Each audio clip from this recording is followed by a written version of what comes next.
Hi, welcome to Represent, where diverse voices come together to talk about what matters to us. I'm Arabella. And I'm Gabby.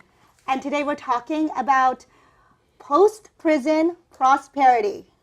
And we have a very special guest today, one of our WeXL Emerging Creative Minds, Ornell Caesar. He's here all the way from New York.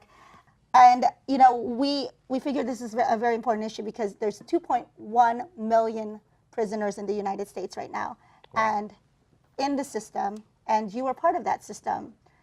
How did you become incarcerated? What was that day like? What was that story like?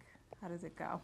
The day that I became incarcerated. That day was horrible, to start off, because I basically had to leave my family members and everyone behind. The night that I was incarcerated, I was 18 years old, and I went out with a couple of friends to a club, Webster Hall, and it's a pretty popular club in New York City. And you know, we had a couple of drinks, we danced with girls, partied, and upon leaving the club, we were followed by a group of individuals. It turned out that night I actually had danced with somebody's girlfriend, and I remember being pushed. Then I remember waking up in a police station, and that was basically the beginning of the end. There's just blood all over my clothes, I was beat up, and then I was there. And you were sentenced to how many years? I was sentenced to 8 years. What was it like there for you? How did you keep the hope throughout those 8 years? Well, I mean, initially it was rough. However, I was able to refocus, and I basically took advantage of all of the programs that were there. For example, initially I started off by learning sign language.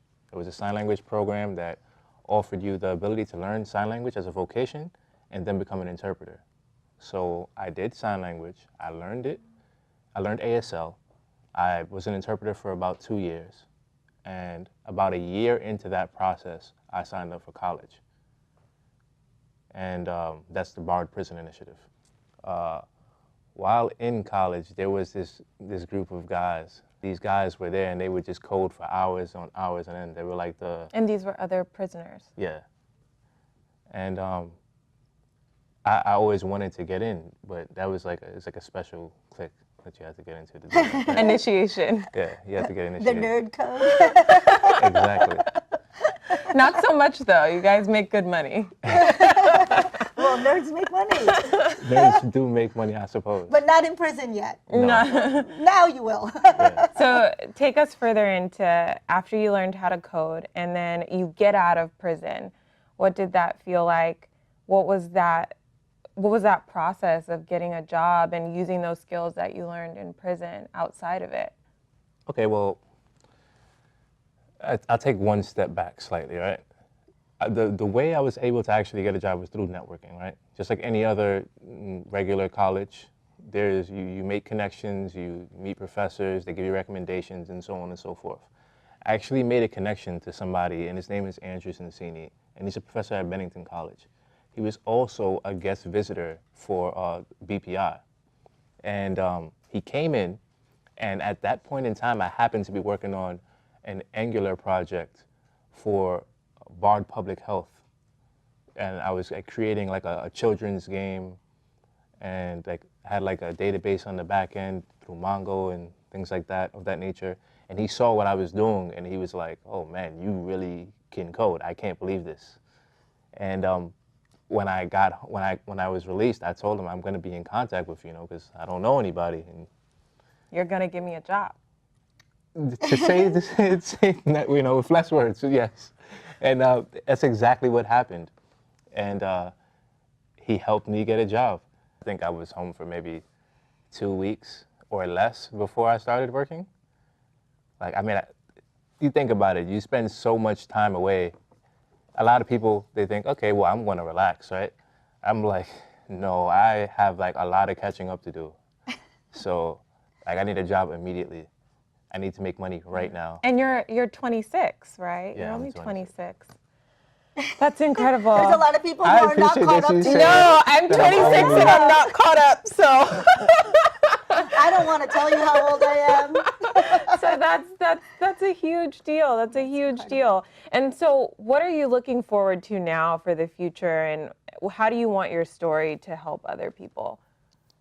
Well, right now what I'm doing is in part helping, right? Absolutely. Other people. I currently manage like a CS reentry program called BPI Restart, and basically we are running workshops for anybody who's been in contact with the criminal justice system and offering opportunities. So I want to offer opportunities to everybody, right? I would like them to at least be able to determine, computer science is an option. Do you want to do this? You may not know yet because you've never had it, but now you know it's here. So. And as the founder of WeXL, I want to offer the opportunity to the rest of the world to see how talented you are and exactly why we need you and people like you in the workforce, contributing your knowledge and your wisdom and your craft to building this world into a better place. And I'm excited for you to be here in California. It's your first time. Is it your first time? It's your first time. He's such a New Yorker. But I'm excited also for you to meet our next guest, Josh Becker. I'm really excited for that. Yes, I would definitely. love to see the discussion between you two, because I think it's very unusual to have someone who's been in the system and someone who's trying to help the system sitting at the same table discussing these really powerful ideas. WeXL is a nonprofit that empowers emerging creative minds from underserved populations to excel as purposeful influencers and global leaders who help improve our world. Our programs harness the power of community, media, and technology to build a diverse creative workforce that drives economic development. We do this because of Maria, a Cal State LA student and successful YouTuber. After 5 years of spending countless hours producing videos for her channel, she asked herself, can I use this time wiser? Not only do I need to work on school, but I also legit need to work for money. I need income. Not only that, but I want to help my parents out. But just know that if I'm not posting within the next few months, I'm busting my ass to get that degree. That doesn't mean that I don't want to be here doing this. We do this because of Vijay, an immigrant from India. As a film student in San Francisco, he made an award-winning comedic short exemplifying the essence of American multiculturalism. We do this because of Caesar, a software developer in New York, who taught himself full-stack JavaScript programming while serving almost 8 years in prison for a crime he pleaded innocent to. Because of my incarceration, my skills in drawing have grown, and its growing has caused my patience as a person to grow. We do this because diverse companies are 33% more likely to have financial returns above their national industry average. At Microsoft in particular, we're really focused on diversity and inclusion as a way to strengthen our organization and to make Microsoft more competitive. So we know that diversity and inclusion is the right thing to do, but it also is the right thing to do for our business in terms of making us a stronger organization. WeXL combines data and storytelling to embolden underrepresented voices and encourage them to participate in solving big world problems. Please join us in creative abundance. Together, we excel. Today we're talking about post-prison prosperity, and we have another guest here with us today. He is a public interest entrepreneur and also a California State Senate candidate, Josh Becker. Thank you so much for joining us. Thank you and for having me. also Thanks for joining Caesar us, here today.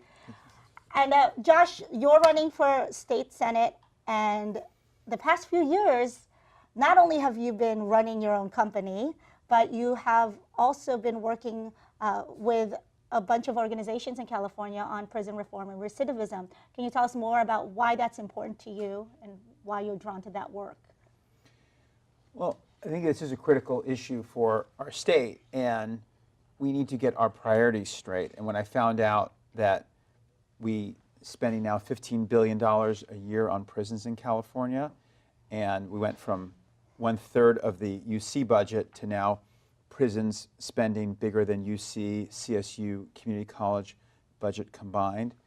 We said we have to do something about it, and we have such potential of people that we are locking up. Right? We started to hear Caesar's story, and what he's done since then. I think we'll hear more about him learning coding, and now out here showing us that in Silicon Valley. And California, this is a problem in the U.S. We incarcerate about 700 per 100,000 people, whereas the next closest is the UK, which is about 139, so almost like 7x. And what I started to do was participate in programs that were actually going into prisons and working with folks who will be released soon and working on entrepreneurship skills, coding skills, so that we can help the reentry effort and get this, all this talent back into our society and our economy. Absolutely, and building this workforce that will help drive economic development, which is what we're trying to do with WeXL. And one of the reasons why we chose this topic on this show is because Caesar is one of our WeXL emerging creative minds, and we saw so much promise in the work that he was doing, because one of our board members actually hired him just, 100 days, less than 100 days out of prison? I believe I was talking to you in 2018, less than 100 days out of prison.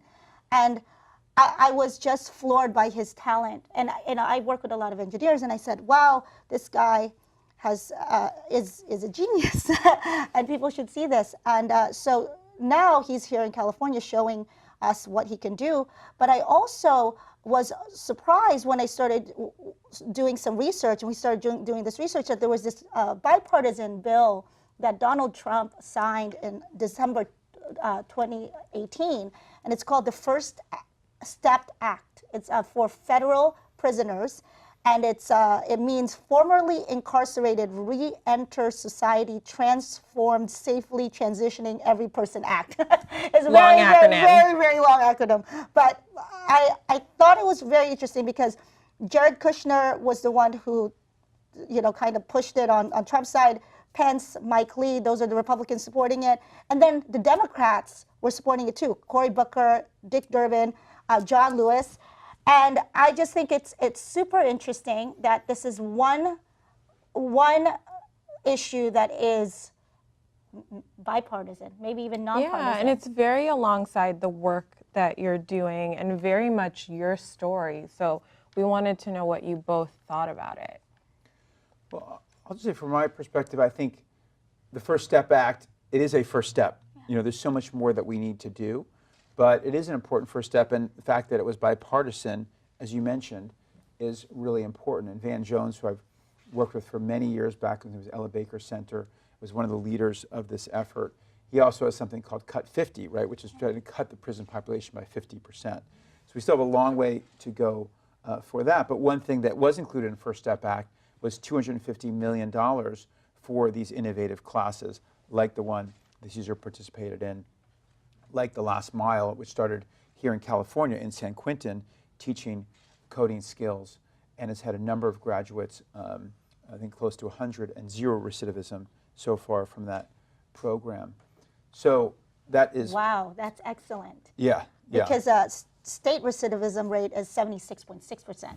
Yeah. Federal is 44.7%, so 0% because of that program. Yeah. And how do you see incredible. the effects of these programs in the prisons amongst people that you know and yourself?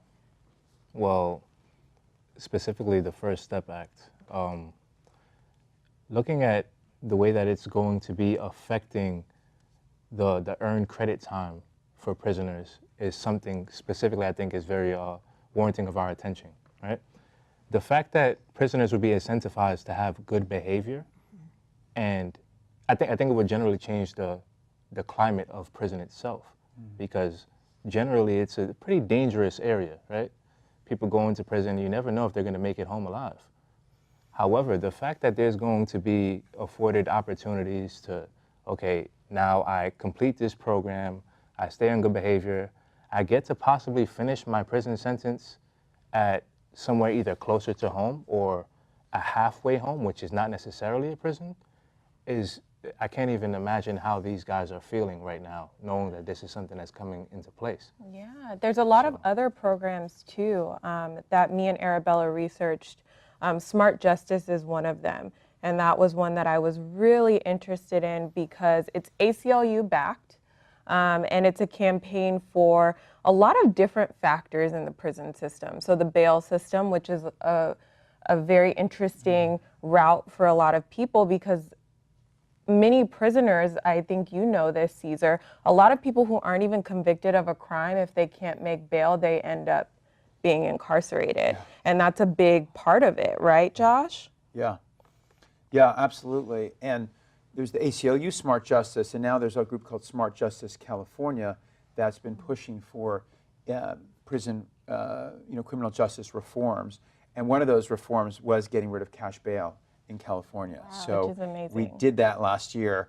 We're going to have to defend it on the ballot in 2020 now because people are going to try to put it back in there. But we successfully have gotten rid of cash bail right now in California. So that's one of the reforms. And we're seeing, again, now coalitions of people coming together to say, we have to reform this system. Yeah, so it seems like there's systemically, it's across different types of programs that is needed here. It's not just, coding boot camps and entrepreneurship demo days so that you can give them a second chance out there in the world, right? But it's also actual systemic laws that laws that apply to the systemic issues like the cash bail, and also even reducing sentence reform is also one of the other things, right? I mean, Yes, it is. you went through that, right? I mean, isn't there a sort of talk about that sort of if you get more prison time, it's a good thing? I don't for prosecutors. I don't even know. What is this? No, what is this it's thing? it's definitely beneficial for prosecutors in their careers generally, right? Okay. And it's a lot of the time, especially in the state prosecution system, the district attorney is not necessarily, I don't believe they're concerned all the time with the welfare of the victim or necessarily who you are as the defendant who's being charged with the crime. It's more about how can I use this particular situation to advance my career and take another step forward, right? So there's a bureaucratic system in place, and it does literally remove the humanity out of the whole prosecution system. So two people who were once human are no longer valued in any way, shape, or form. This is just about elevation of self. And bringing it back to being human as a prisoner, I think one of the scariest parts about being a human is starting over. And so I think getting out of jail or prison is probably, can you say, one of the hardest steps to take? For myself, I had a very good support system with my family. However, I know a lot of people, and I would say it is a very difficult thing, and a lot of people need assistance with it. Okay, and that brings me to something I want to share and figure out what you guys think about Last Mile. That's another reentry program that I'm sure you can speak to, Josh. I was doing some research and I was looking into how the program started, and it was Chris Redlitz, who's the founder and the VC of that, who's also a venture capitalist as well. And he went into San Quentin, which is known as one of the most notorious prisons in California, I would say even in the country. And he saw that prisoners there were really eager to learn, much like you, Caesar, and wanted to code and wanted to get into business and wanted to learn the backings of business. And so he made really good friends with another prisoner who was there, a standout prisoner who was named Kenyatta Leal. And he is now a co-founder. And I think you can just speak to that part of re-entering prisoners into the business and the tech world, because that is really important and it's a huge part of our society. Yeah, I'll talk briefly about three programs. And I think, you're exactly right about prison taking humanity out of the people, right? Kind of really reducing humanity. We are fortunate to have some good district attorneys in this area of California, Northern California, who are, I think, are concerned about people. But three programs, you mentioned Last Mile. So at Full Circle Fund, which is a group I started to work on issues like this, we did a joint grant between Last Mile and Defy Ventures. And Defy teaches entrepreneurship, and Last Mile has been teaching coding and actually has a dev group within San Quentin. And what's interesting about Defy is they talk about transform your hustles, teaching entrepreneurship skills. And actually, I participated in the first ever business plan competition in a state prison. We did it at Solano State Prison. And we now have people coming out who are starting businesses. And it's not like everyone will necessarily start a business, but you learn those skills, and it gives people something, gives them hope, and gives them something to be involved in. And they get money too, right? They get the The investment. business, the winner of the business plan competition, when they get out, gets that money. But essentially, they're all winners because they're leaving with something that's so They're learning crucial. the skills, and the people who volunteer are transformed as well. It really is about breaking down those boundaries. The people who come in to volunteer, I've just seen them absolutely transformed. One last thing, I was also in San Quentin with the Marin Shakespeare group, and that seems, is that really effective? It was amazing. They're in San Quentin as well. They've now been asked to expand to 8 other prisons now in California, where they're teaching, the prisoners are performing Shakespeare and then performing their own act, doing their own, writing their own performances, and just that process itself sort of restores the humanity, and it's been this incredible program. So I think there's a lot of interesting things going on right now. But I love, because of my background, Caesar, the work that you're doing now, and maybe you could tell us more about what it was like to learn coding in the prison. Yeah, well, it was, in my experience, it was not easy because I just did a lot of reading. We don't have internet access in New York State Prison. Mm-hmm. So there's a lot of opening a book, looking at a lot of numbers and saying, oh, I'll get this one day, right? But you just brought something up that just sparked something in my mind about First Mile, right? So First Mile and Defy Ventures are 2 programs that... Or Last Mile, sorry. Is it Last Mile? Last Mile. Oh, Last Mile. Last Mile and Defy Ventures are 2 programs that kind of showcase what happens when you allow and give other people opportunities, right? Mm-hmm. Opportunities that they never came into contact with. A lot of the people who are incarcerated are from communities where they don't have the greatest access to education or don't necessarily have access to computers, or maybe would have never learned programming, right? And just the fact that you're bringing that in shows, and the fact that they're receiving it and being successful with it is showing that maybe when given the opportunity, mm-hmm. that there's a whole untapped resource of knowledge that we can utilize as a community, right? Absolutely. Yeah. And I have a question for 2 of you, being a woman myself. I think a lot of people would want to know this.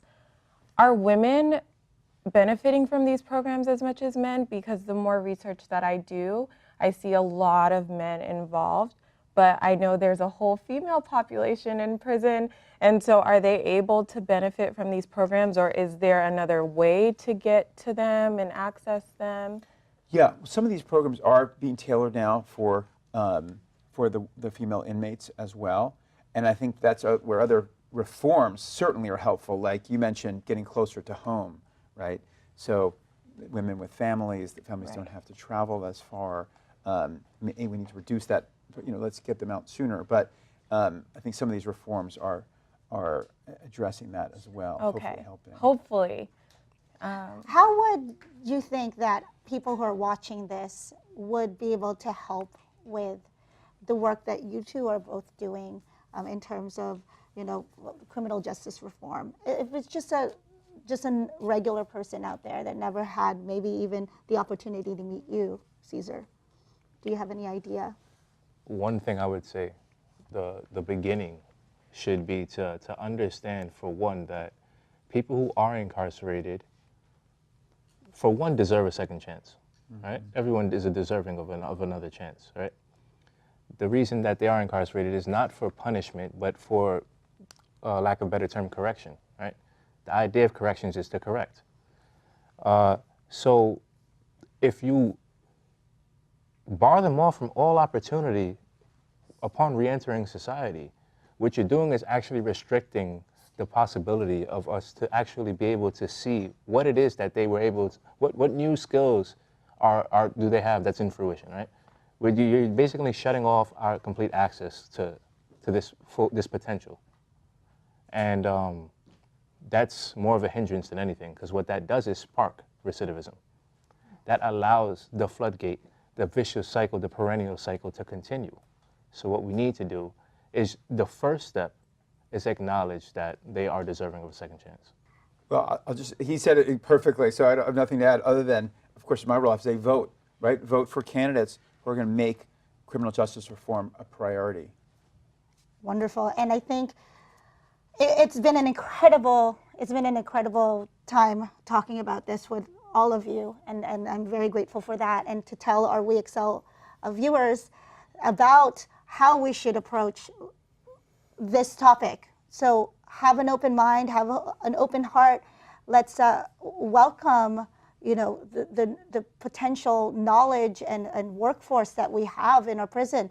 2.1 million prisoners in the United States. Just remember that number. And that's it for today. Please follow us on social media at WeXL.org, and also on our website, wexl.org. And don't forget, you can also text us for our link to the survey. We would love to hear what matters to you. Just call or text 833-939-5674. Thanks so much.